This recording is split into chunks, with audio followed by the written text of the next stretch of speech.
السلام علیکم اسٹوڈینٹس، میں آپ لوگوں کو اپنے چینل برائٹنیس آف نالج پہ خوش آمدید کہتی ہوں۔ آج کا لیکچر جو ہے وہ ہم کاروان نفسیات سال اول پہ لیں گے، ٹھیک ہے۔ میرے پاس نفسیات کی بک پروفیسر رخشندہ شناز کی ہے۔ اس کا ہم فرسٹ چیپٹر سے سٹارٹ کرتے ہیں۔ اس کا باب نمبر 1 دیکھیے، اس میں سب سے پہلے انہوں نے ابتدائیہ بتایا ہوا ہے۔ نفسیات کی مختصر تعریف: نفسیات بطور علم روح، نفسیات بطور علم ذہن، ذہن کی خصوصیات، نفسیات بطور علم شعور، نفسیات بطور علم کردار۔ جامعہ تعریف: نفسیات ایک سائنس ہے۔ نفسیات کے مقاصد: نفسیات کی شاخیں، معالجاتی نفسیات، تعلیمی نفسیات، صنعتی نفسیات، کاروبار کی نفسیات، تجرباتی نفسیات، ماحولی نفسیات اور جرائمی اور اصلاحی نفسیات، ٹھیک ہے۔ اب ہم ان سارے ٹاپکس پہ ایک ایک کر کے ڈیٹیل سے بات کرتے ہیں۔ یہ دیکھیے باب نمبر 1 ہے۔ اس کا تعارف انہوں نے پہلے بتایا ہوا ہے، ٹھیک ہے۔ تو آپ لوگ پہلے نفسیات کی بک پڑھنے سے پہلے آپ لوگوں کو پتہ ہونا چاہیے کہ نفسیات کیا چیز ہے۔ تو نفسیات کو میں آپ لوگوں کو ڈیفائن کرتی ہوں کہ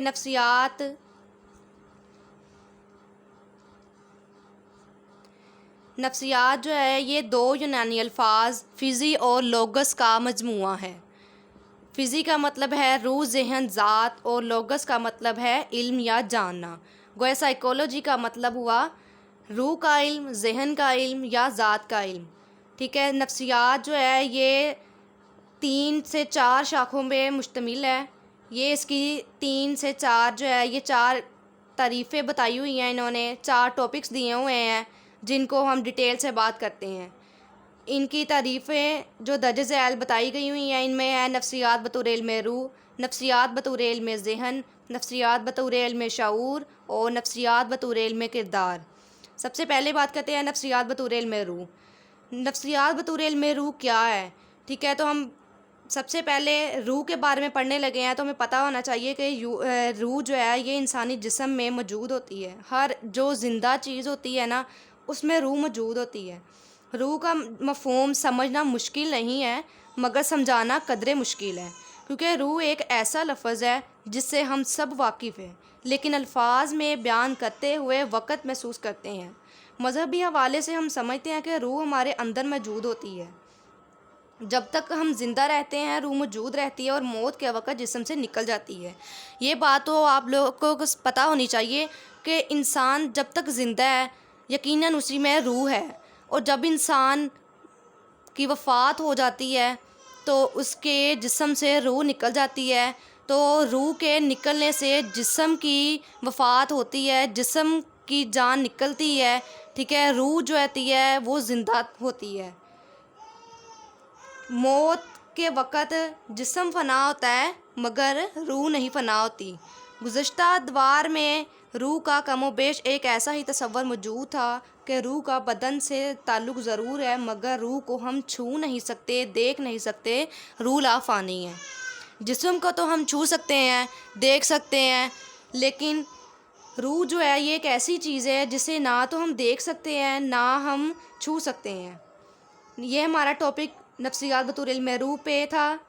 اب اس کے اوپر جو تنقید کی گئی تھی وہ ہم دیکھتے ہیں۔ یہ آپ لوگوں نے اتنا ہی ٹاپک کرنا ہے، ٹھیک ہے۔ اس کے آگے تنقید کی گئی ہے اس پہ، نفسیات کو علم روح نہیں کہا جا سکتا، کیونکہ اگر نفسیات کو ہم علم روح مان لیں تو بہت مشکلات پیش آتی ہیں، کیونکہ جو نفسیات ہے یہ ایک سائنس ہے، اور سائنس جو ہے یہ حقائق کا مشاہدہ کرتی ہے جبکہ روح کا ناقابل مشاہدہ ہے۔ نفسیات جو ہے یہ ایک مشاہدہ کرنے والی چیز ہے جو کہ انسانی جسم پہ ہو سکتا ہے، ٹھیک ہے، جانوروں پہ بھی مشاہدے ہوتے ہیں، لیکن روح ایک ایسی چیز ہے جس کے اوپر مشاہدہ نہیں ہو سکتا، ٹھیک ہے۔ روح ایک غیر مادی چیز ہے، نہ تو ہم اسے دیکھ سکتے ہیں نہ چھو سکتے ہیں، نہ اس پہ تجربات کر سکتے ہیں اور نہ ہی اس پہ تصدیق کر سکتے ہیں، ٹھیک ہے۔ آگے ہے روح کا تصور مذہب سے منسلک ہے جبکہ سائنس کو مذہب تک محدود نہیں ہونا چاہیے، اس لیے بھی نفسیات کو بطور علم روح نہیں کہا جا سکتا۔ نفسیات کو علم روح کہنے سے پیدا ہونے والے اعتراضات کی وجہ سے ماہرین نے ان کی تعریف کو ترک کر دیا۔ سب سے پہلے نفسیات کو بطور علم روح کہا جانے لگا جب اس پہ پتہ چلایا گیا کہ اس کے اوپر نہ تو تجربات ہو سکتے ہیں، نہ اس کو چھو سکتے ہیں، تو نفسیات تو ایک مشاہدے کا نام ہے جس کے ذریعے ہم ایک ایسا مطالعہ ہے نفسیات جس کے ذریعے ہم دوسرے انسان کا ذہنی کردار، اس کی تجربات کا مطالعہ کرتے ہیں، اس کو جانتے ہیں، پرکھتے ہیں۔ لیکن روح ایک ایسی چیز ہے، نہ تو اس کے کوئی تجربات ہو سکتے ہیں، نہ تو اسے چھو سکتے ہیں، تو اس لیے اسے نفسیات بطور علم روح کہنے سے منع کیا گیا۔ آگے آتا ہے نفسیات بطور علم ذہن۔ روح کے بعد نفسیات کو ذہن کا علم کہا جانے لگا۔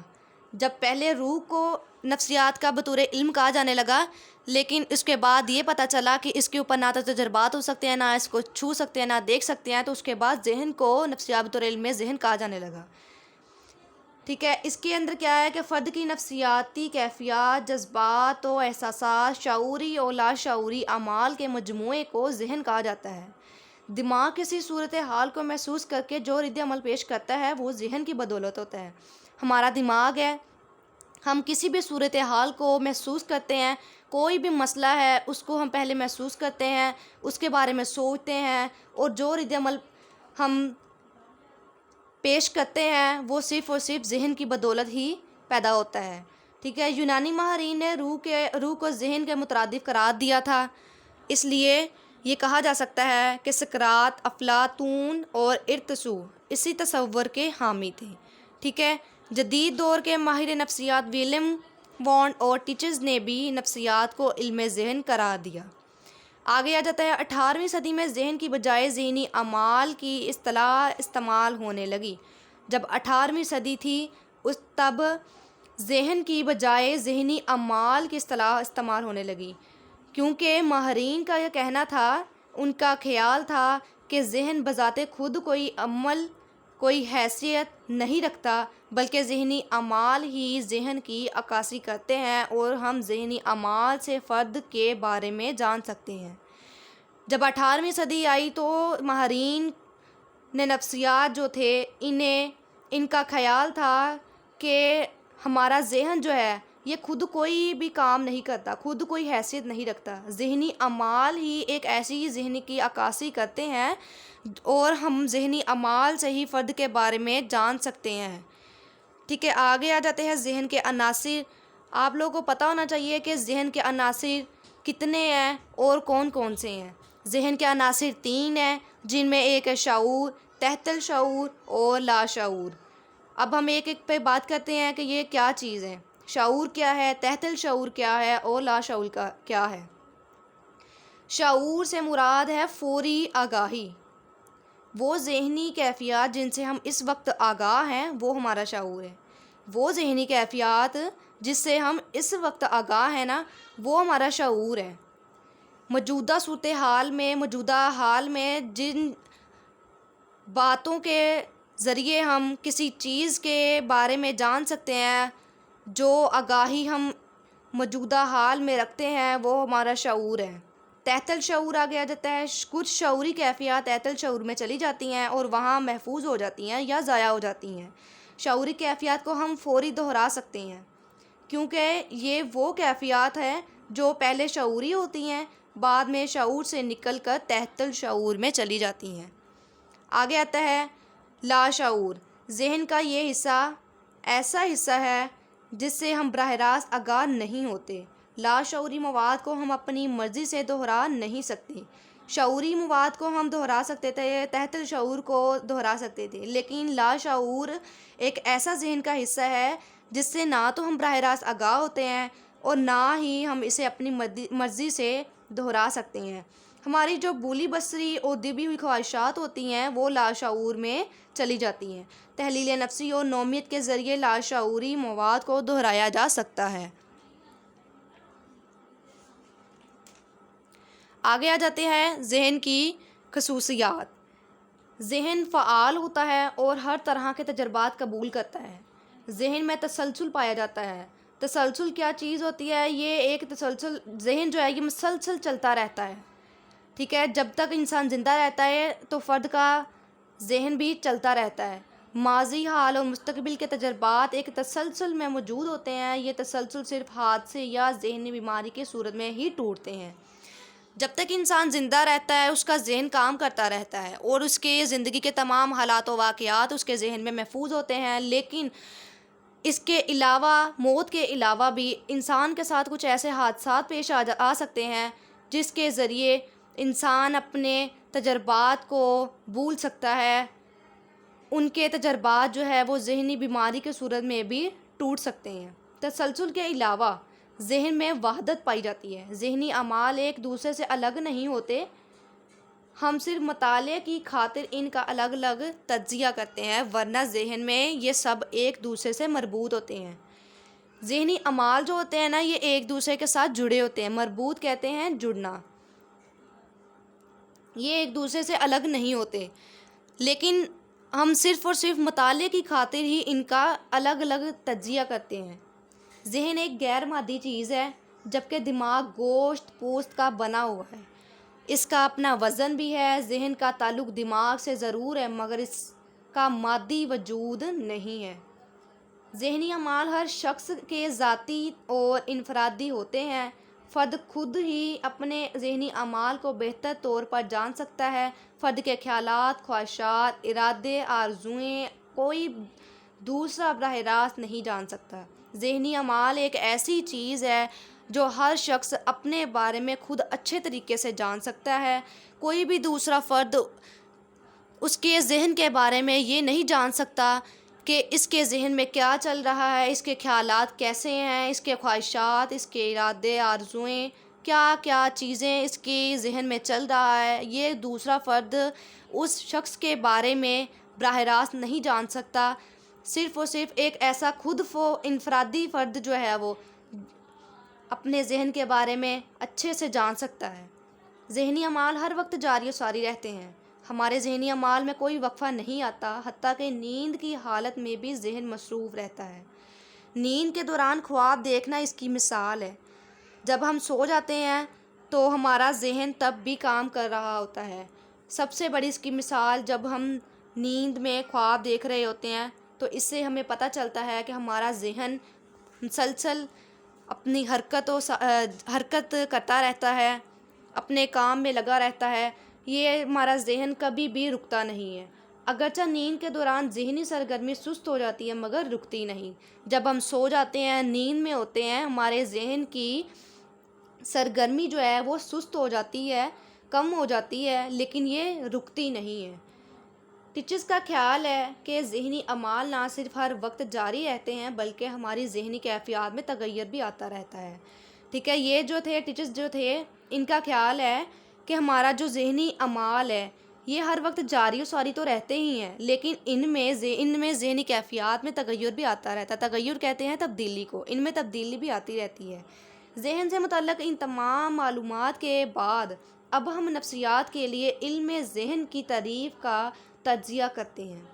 ذہن یا ذہنی اعمال۔ اگلا ہمارا ٹاپک ہے ذہن یا ذہنی اعمال۔